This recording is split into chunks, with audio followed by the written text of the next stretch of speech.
ဒါကဘာခိန်းတော့နနက်ဒီခွဲရလားအိုးနနက်ဒီအခုခွာတာဟုတ်တယ်နနက်ဒီစားချင်တဲ့ကပြောပြောနေကိုခွာကျွေးမရောက်လေးချက်ပဲရတယ်တဲ့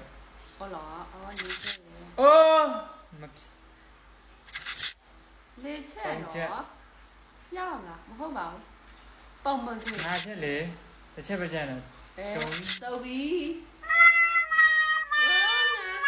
ညနေဝါနောက်တစ်ခေါက်ပေါ့ဒီကတော့မကိုခွာကျွေးမယ်ရော့ yes အဒီတေးတေးချလို့ရေးပြီပြ yes ဝီးစားချင်တာစားချင် yes wow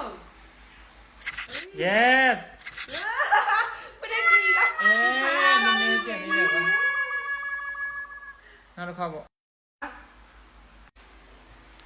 စားနေတယ်စားချင်လို့စားချင်တယ်ဆိုရင်တော့လောက်ပြီးမှာပေါ့ဒီပြော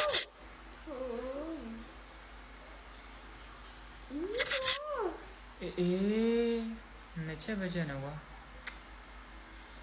စားရတော့ထင်တယ်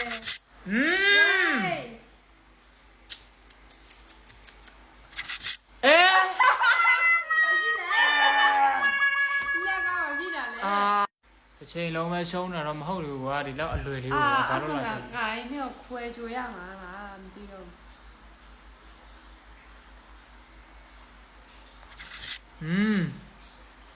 ငါလက်ရနေပြီခွဲကြွေလို့အဲ့ဒါကိုပြောနေအဲ့ဒါအော်အဲ့ဒါပြောနေဒီခါတော့စားရပြီ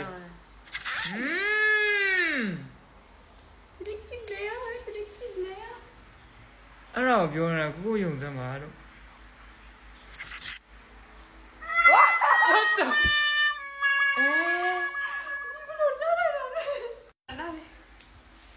ဒီနေ့ကလာနားစိတ်ညစ်တယ်ကွာ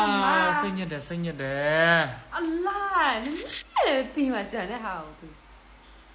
ငါလုံနေမယ်လေလောက်ရလက်ရတယ်အကြီးကြီးနှစ်ချက်ချက်နေတယ်ဆိုတော့ဖြစ်နိုင်တယ်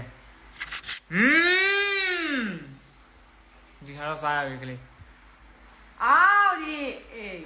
လာလေရပြီခဏအာ